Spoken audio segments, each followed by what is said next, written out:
Pada malam hari ini kita akan membahas sebuah kasus penghilangan nyawa secara brutal yang terjadi pada tahun 1922 di sebuah peternakan yang bernama Hinterkaifeck di perkampungan kecil 70 km sebelah utara kota Munich, Jerman. Peristiwa ini mengakibatkan seluruh penghuni rumah yang berjumlah 6 orang ditemukan tidak bernyawa di peternakan tersebut dalam keadaan yang sangat mengerikan. Sebenarnya kasus Hinterkaifeck ini unik ya, mulai dari latar belakang, kronologi sampai kepada pelakunya menarik perhatian banyak orang, sehingga bermunculanlah teori-teori konspirasi dan spekulasi yang berkembang seiring berjalannya waktu hingga hari ini. Lalu bagaimanakah semua ini bisa terjadi? Bagaimana kronologinya dan siapa pelakunya? Tanpa berlama-lama lagi, ini dia.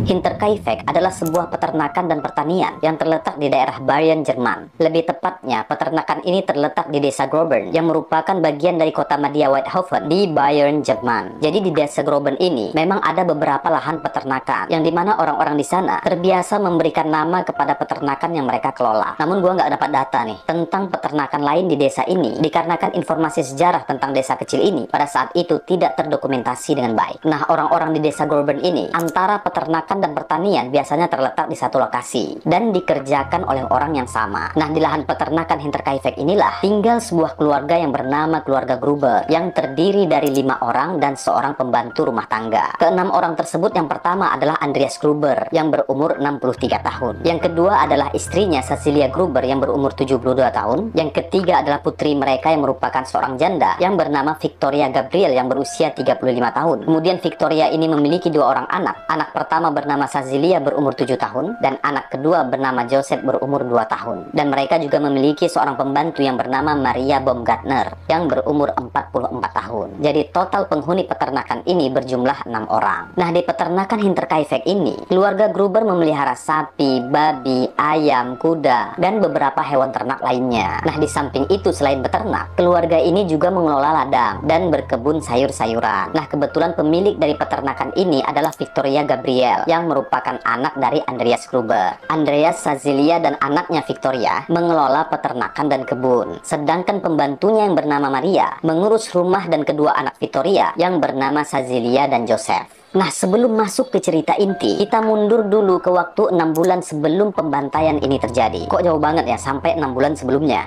Ternyata 6 bulan sebelum peristiwa itu terjadi, ada seorang pembantu keluarga Gruber yang tidak disebutkan namanya menyatakan berhenti dari pekerjaannya sebagai pembantu dikarenakan sering mengalami kejadian-kejadian aneh. Dia menyebutkan bahwa peternakan tempat dia bekerja itu ada hantunya. Pasalnya pembantu ini sering mendengarkan suara-suara aneh di loteng rumah keluarga Gruber. Suara aneh itu kayak ada orang yang berjalan di atas loteng, terus ada suara batuk-batuk, dan kayak ada suara orang baca koran di loteng itu. Dan pembantu ini pun merasa selalu diawasi oleh suatu sosok yang ada di rumah itu. Namun ketika dicek di atas loteng, malah nggak ada apa-apa. Aneh kan?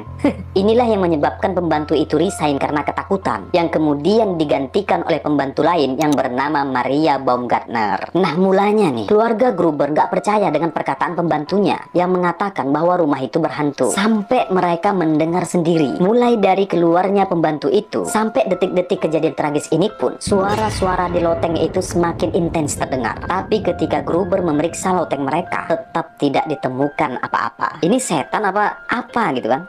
Sampai-sampai nih ya, keluarga ini yakin bahwa yang tinggal di rumah ini bukan hanya mereka berenam, melainkan ada orang ketujuh yang secara misterius hidup bersama mereka di sisi-sisi rumah yang mereka nggak sadar gitu. Loh, kok mereka bisa seyakin itu? Jadi begini kejadiannya. Nah, ternyata beberapa hari sebelum peristiwa pembantaian terjadi, Andreas Gruber pernah mengadu kepada tetangganya tentang hal-hal aneh yang terjadi di rumahnya. Yang pertama, dia menemukan sebuah surat kabar di pekarangan rumahnya, yang surat kabar itu berasal dari kota Munich. Padahal di desa tersebut tidak ada seorang pun yang diketahui berlangganan surat kabar tersebut. Yang kedua, Andreas Gruber ini juga mengadukan kepada tetangganya bahwa dia menemukan jejak kaki manusia di salju segar yang mengarah dari hutan ke ruang pintu mesin pertanian, yang dimana pintu ruang mesin tersebut kuncinya rusak. Jadi ruang mesin itu ada pintu yang menghadap ke arah hutan, dan Andreas Gruber ini yakin bahwa ada orang yang memasuki gudang lewat pintu itu. Akan tetapi ketika diperiksa tetap nggak ada orang. Yang ketiga, Andreas juga mengadukan bahwa dia dan keluarganya semakin sering mendengarkan suara langkah kaki di loteng rumahnya. Tapi yang aneh adalah ketika tetangga itu menawarkan bantuan untuk sama-sama mengecek loteng tersebut, Andreas Gruber malah nggak mau. Aneh kan? Dan yang terakhir ini nih, seorang teman sekolahnya Cecilia yang berumur 7 tahun mengatakan bahwa Cecilia bercerita kepadanya bahwa pada Kamis malam, Victoria ibunya sempat bertengkar hebat dengan seseorang dan meninggalkan peternakan pada malam itu. Dan beberapa jam kemudian, ibunya ditemukan di dalam hutan. Nah, cerita anak kecil inilah yang kemudian nantinya memunculkan dugaan kuat kepada salah seorang tersangka dari sekian banyak tersangka yang ditetapkan oleh polisi. Kita lanjut ceritanya. Pada sore hari, tepatnya di hari Jumat, tanggal 31 Maret 1922, adik dari Maria Baumgartner, pembantu keluarga Gruber tadi, mengunjungi kakaknya di peternakan Hinterkaifeck. Nah, kunjungannya itu nggak begitu lama, paling hanya sekedar menanyakan kabar kakaknya dan ngobrol-ngobrol sebentar, kemudian dia pun pulang. Nah, pada hari Jumat itu adalah hari terakhir keluarga Gruber tampak beraktivitas di peternakan. Dan setelah hari Jumat itu, peternakan Hinterkaifeck ini memang tampak sangat sunyi dan tidak ada satupun manusia yang aktivitas di luar ruangan. Gak ada tuh orang yang tampak merawat hewan dan tanaman. Gak ada suara gonggongan anjing. Gak ada suara anak-anak. Pokoknya sepi lah. Dan ini juga yang membuat para tetangga itu penasaran. Kok kayak gak ada orang? Kemana ya? Padahal kemarin masih ada. Akan tetapi rasa penasaran mereka itu sempat hilang dikarenakan dari arah dapur dan perapian tampak asap yang mengepul yang menandakan bahwa ada aktivitas di rumah tersebut. Jadi mereka mengira pasti ada orangnya, entah sakit atau apa ya kan. Dan setelah itu mereka tidak menaruh kecurigaan. Begitupun hari-hari berikutnya. Asap di dapur dan perapian itu tetap ada, sehingga para tetangga semakin kuat berspekulasi bahwa keluarga Gruber itu pada sakit. Dan pada hari itu juga, yaitu Sabtu pada tanggal 1 April 1922, ada dua orang penjual kopi yang bernama Hans dan Edward datang ke peternakan Hinterkaifeck untuk mengambil pesanan mereka. Di sini nggak tahu apa yang mereka pesan. Yang jelas keluarga Gruber ini juga dikenal menjual hasil peternakan dan pertanian mereka kepada penduduk setempat. Nah, si Hans dan Edward ini ngetuk-ngetuk pintu dan jendela. Namun mereka sama sekali tidak mendapatkan jawaban. Karena penasaran kan, mereka keliling tuh mengitari halaman dan tetap tidak menemukan siapapun. Akan tetapi mereka melihat pintu rumah mesin Pak Gruber ini pun terbuka. Nah, karena merasa nggak ada orang, mereka berdua pun akhirnya pergi. Nah, keadaan rumah dan peternakan yang sepi seperti itu berlangsung selama 4 hari. Semenjak keluarga Gruber ini terakhir tampak pada hari Jumat 31 Maret 1922. Dan para tetangga ini pun melihat bahwa surat-surat di kotak pos keluarga Gruber sudah menumpuk dan tidak ada seorang pun yang mengambil surat-surat tersebut. Barulah kemudian di hari Selasa tanggal 4 April 1922, ada nih seorang mekanik lokal yang bernama Albert Hofner datang ke peternakan Hinterkaifeck untuk memperbaiki mesin pertanian. Karena beberapa hari sebelumnya keluarga Gruber ini sempat meminta kepadanya untuk memperbaiki mesin pertanian mereka. Nah, setelah sampai di peternakan, si Albert ini malah tidak menemukan seorang pun di peternakan tersebut. Dan dia hanya mendengar suara hewan ternak dan anjing yang berada di dalam kandang. Ditunggulah oleh si Albert kan selama kurang lebih 1 jam. Nah, karena pintu ruang mesin itu terbuka, Albert ini langsung memutuskan untuk masuk dan memperbaiki mesin yang rusak. Lama Albert memperbaiki mesin tersebut dan dia mengatakan bahwa dia berada di ruang mesin itu selama 4,5 jam. Sampai pekerjaan tersebut beres, Albert tetap tidak menemukan adanya aktivitas manusia dari dalam rumah dan peternakan. Nah, tidak beberapa lama setelah Albert pulang, ada seorang tetangganya yang bernama Lawrence Leighton Bowers. Ingat ya namanya, karena ini penting nanti nih. Yang dimana Lawrence ini memang dari awal menaruh kecurigaan kepada keluarga Gruber yang tidak terlihat selama beberapa hari. Kemudian Lawrence ini pun mengutus putranya yang bernama Johann dan anak tirinya yang bernama Joseph untuk datang ke Hinterkaifeck dan mencoba menghubungi keluarga Gruber dan menanyakan apakah mereka baik-baik saja. Mereka sama sekali tidak menemukan tanda-tanda kehidupan manusia di rumah dan peternakan itu. Kemudian dilaporkanlah kepada ayah mereka, Lawrence tadi kan. Nah, mendengar itu Lawrence bilang nih, ini pasti ada nggak beres nih. Lebih baik kita dobrak aja rumahnya yuk. Aku khawatir terjadi apa-apa dengan orang-orang di rumah itu. Lalu Lawrence ini pun mengajak kedua tetangganya untuk mendobrak rumah Gruber yang letaknya di area peternakan Hinterkaifeck. Nah, ketika datang mereka melihat semua pintu dan jendela itu terkunci, yang pada akhirnya mereka bertiga memutuskan masuk lewat gudang. Dikarenakan memang area gudang inilah yang paling mudah untuk dimasuki. Dan dari gudang ini ada sebuah lorong kecil menuju ke rumah. Dan betapa terkejutnya mereka menyaksikan sesuatu yang sebenarnya mereka tidak ingin lihat dari keadaan keluarga Gruber. Ketika mereka memasuki gudang, di sanalah mereka melihat 4 orang yang sudah terbujur kaku dalam keadaan yang sangat mengenaskan. Di bawah papan yang ditutupi jerami, para tetangganya ini menemukan penghuni rumah, dan mereka bertiga ini pun segera mengenali orang-orang itu. Dan ternyata 4 orang tersebut adalah Andreas Gruber, kemudian istrinya Sazilia Gruber, kemudian putri mereka Victoria Gabriel Gruber, dan putri pertamanya yang bernama Cecilia. Nah, kondisi mereka ini sangat mengenaskan. Mereka terlihat mengalami pendarahan yang parah di bagian kepala dan tengkorak yang rusak serta wajah yang hancur. Cecilia tua terdapat tanda pencekikan di lehernya, sedangkan Cecilia muda yang malang ditemukan dengan kondisi bagian rambutnya kayak tercabut dengan paksa, dan dia ditemukan masih hidup dan terbaring kesakitan sebelum pada akhirnya nyawanya tidak tertolong karena kehabisan darah, dan Cecilia kecil meninggal di depan para tetangganya. Karena keberadaan Joseph belum ditemukan, mereka pun memutuskan untuk memeriksa seluruh bagian rumah. Kemudian Lawrence melewati sebuah lorong yang menghubungkan dari gudang ke rumah. Lalu setelah masuk ke dalam rumah, Lawrence pun menuju ke ruang tamu dan membukakan kunci rumah dari dalam, lalu membiarkan 2 pria lainnya masuk.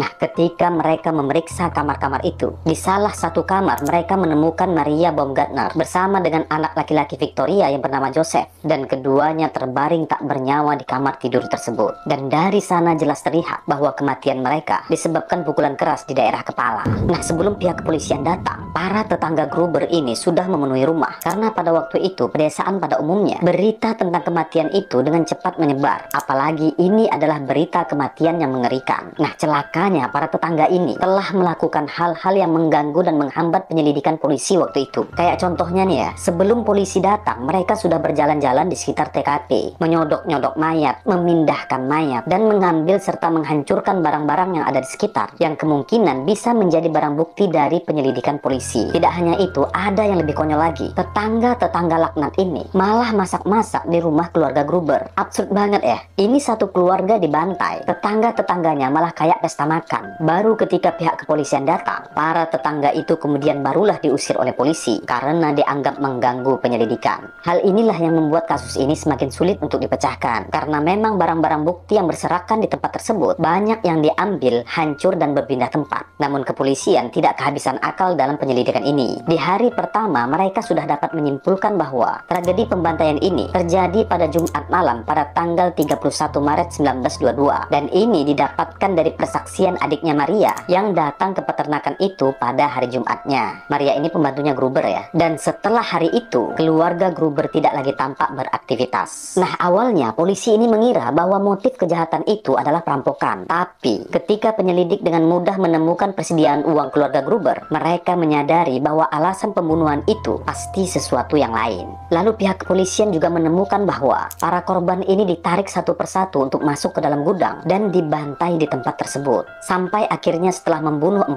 orang, barulah pelaku ini menuju kamar Maria dan membunuh Maria serta anak Victoria yang bernama Joseph. Dugaan yang kedua adalah mereka menemukan bahwa setelah pembantaian pada hari Jumat malam itu, si pelaku malah tinggal di area peternakan itu setidaknya selama 3 hari, yaitu pada hari Sabtu, Minggu, dan Senin, sebelum pada akhirnya hari Selasa mayat-mayat keluarga Gruber itu ditemukan oleh para tetangga. Loh, kok mereka bisa tahu ya pelaku itu tinggal selama 3 hari di rumah keluarga Gruber? Ternyata ini berdasarkan persaksian para tetangganya Gruber. Kalian masih ingat kan, para tetangga itu melihat asap yang mengepul di dapur dan perapian rumah tersebut pada hari setelah tragedi itu, yaitu hari Sabtu sampai hari Seninnya. Selain itu, menurut bukti yang didapatkan, pelaku ini telah memberi makan ternak dan memasak makanan pasca tanggal pembunuhan. Jadi bisa disimpulkan bahwa si pelaku ini tinggal bersama keluarga Gruber yang sudah meninggal itu selama setidaknya 3 hari setelah hari pembantaian. Dari seorang dokter yang bernama Dr. Johann Baptist yang melakukan otopsi mayat sehari setelah ditemukan, beliau menyimpulkan bahwa kemungkinan senjata yang digunakan oleh pelaku dapat berupa cangkul, kapak, ataupun linggis. Hal ini dapat diketahui melalui luka korban dan tampak bekas luka di wajah korban akibat pukulan menggunakan senjata-senjata itu. Nah, kawan-kawan semua, di masa penyelidikan polisi sembari mencari bukti, pihak kepolisian sempat mendengar desas-desus adanya skandal besar yang terjadi di keluarga Gruber ini. Dikabarkan bahwa beberapa orang telah melaporkan si kakek, yakni Andreas Gruber, dan anaknya yang bernama Victoria telah melakukan hubungan incest. Nah, FYI, incest itu adalah hubungan antara keluarga kandung, yang dalam hal ini dilakukan oleh Andreas Gruber dan anaknya yang bernama Victoria. Nah, orang-orang ini menduga kuat bahwa dari hubungan incest inilah lahir anak pertama Victoria yang bernama Sazilia. Akan tetapi Victoria menyangkal tuduhan tersebut dan mencoba meyakinkan orang-orang bahwa ayah dari anaknya adalah Carl Gabriel, yaitu suaminya ibunya yang telah meninggal pada Perang Dunia Pertama. Nah, Carl ini meninggalkan Victoria di saat Victoria mengandung janinnya Cecilia. Dan dalam sebuah wawancara, ada seorang saksi yang berspekulasi bahwa Carl Gabriel pergi dari rumah diakibatkan oleh perselingkuhan antara Victoria dengan ayahnya tadi. Dan Carl pada saat itu tidak langsung berangkat perang, melainkan tinggal dulu bersama orang tuanya untuk menenangkan diri beberapa lama, kemudian barulah berangkat berperang. Hal ini gue ceritain ke lu semuanya, karena hal ini nantinya berkaitan erat dengan pengungkapan tersangka pada kasus ini. Nah, kita kembali ke penyelidikan polisi. Ada beberapa saksi yang melaporkan bahwa mereka sempat melihat seorang pria misterius yang berkeliaran di peternakan Hinterkaifeck, dan mereka percaya bahwa itu adalah pelakunya. Kemudian ada seorang warga yang melewati peternakan Hinterkaifeck sehari setelah pembunuhan itu. Dia berpapasan dengan seorang pria yang membawa lentera di sana. Namun karena silau, dia tidak bisa melihat wajah pria itu dengan jelas. Pada malam setelah kejahatan tersebut, 3 hari sebelum mayat ditemukan, ada seorang pengrajin yang bernama Michael Pokel kebetulan melintasi peternakan Hinterkaifeck. Dia melihat bahwa oven telah dipanaskan oleh seseorang, akan tetapi Michael ini terburu-buru melanjutkan perjalanannya. Pokel juga mencium bahwa asap dari perapian itu memiliki bau yang menjijikan, entah apa yang dibakar oleh pelaku itu, sehingga mengeluarkan bau yang mengerikan. Nah, pada tanggal 1 April pukul 3 pagi, ada seorang tukang daging yang bernama Simon melintasi peternakan Hinterkaifeck untuk pulang ke rumahnya, dan dia melihat 2 sosok misterius di tepi hutan. Ketika 2 orang itu melihat Simon, mereka pun berbalik sehingga wajah mereka tidak tampak. Belakangan ketika dia mendengar pembunuhan Hinterkaifeck, dia berpikir bahwa mungkin saja 2 orang tadi itu terlibat. Siapa pelakunya?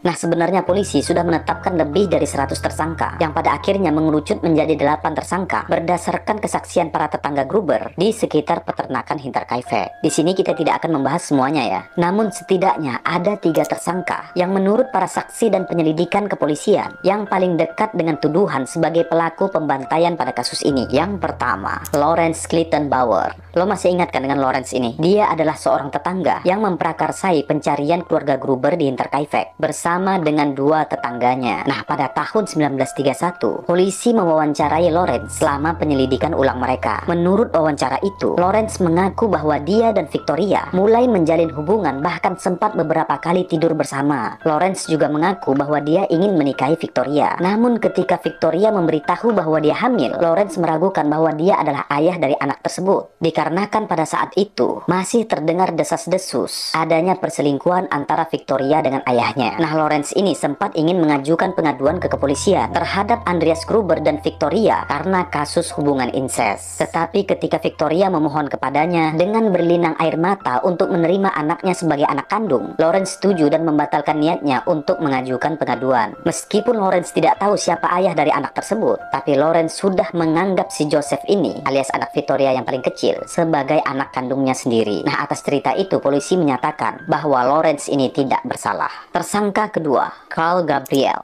Nah, Carl Gabriel ini adalah suami dari Victoria Gabriel yang janda itu. Dia dilaporkan terbunuh pada bulan Desember 1914. Namun tubuhnya tidak pernah ditemukan. Setelah pembunuhan Hinterkaifeck ini, orang-orang mulai berspekulasi, apakah Carl ini benar-benar tewas di dalam perang? Nah, Victoria mengandung dan melahirkan putranya Joseph saat Carl ini tidak ada. Nah, Joseph ini dikabarkan adalah anak laki-laki dari hubungan incest antara Victoria dengan ayahnya tadi, yang didokumentasikan di pengadilan. Andreas Gruber ini kedapatan memperkaos putrinya dan pengadilan memvonis mereka berdua melakukan incest. Nah, beberapa orang berteori bahwa Carl Gabriel kembali ke rumah Gruber untuk membalas dendam karena tidak percaya bahwa dia adalah ayah dari Cecilia. Namun ketika penyelidik berbicara dengan beberapa tentara yang melihat langsung jasad Carl dengan mata kepala mereka sendiri, para penyelidik memutuskan untuk berhenti menyelidiki Carl Gabriel ini. Namun teori yang menyatakan Carl adalah pelakunya naik lagi ketika Perang Dunia Kedua, ketika beberapa tahanan Jerman mengaku mereka telah melihat Carl Gabriel berada di Rusia dan terlihat mengenakan seragam tentara Soviet. Yang terakhir adalah Carl S. dan Andreas S. Nah, pada tahun 1971, seorang wanita yang bernama Teresa menulis surat dan mengutip suatu peristiwa di masa mudanya. Pada usia 12 tahun dia menyaksikan ibunya menerima kunjungan dari temannya. Nah, temannya ini adalah ibu dari saudara laki-laki Carl S. dan Andreas S. Nah, wanita tersebut mengklaim bahwa anaknya adalah 2 pembunuh Hinterkaifeck. Lalu Ibu ini mengatakan Andreas menyesal karena dia kehilangan pisau lipatnya. Dan faktanya ketika peternakan itu dibongkar pada tahun 1923, ditemukan sebuah pisau saku. Namun pisau itu bisa saja dengan mudah menjadi milik salah satu korban pembunuhan. Dan pada akhirnya sampai pada hari ini pelaku dari pembantaian Hinterkaifeck ini tidak pernah terungkap.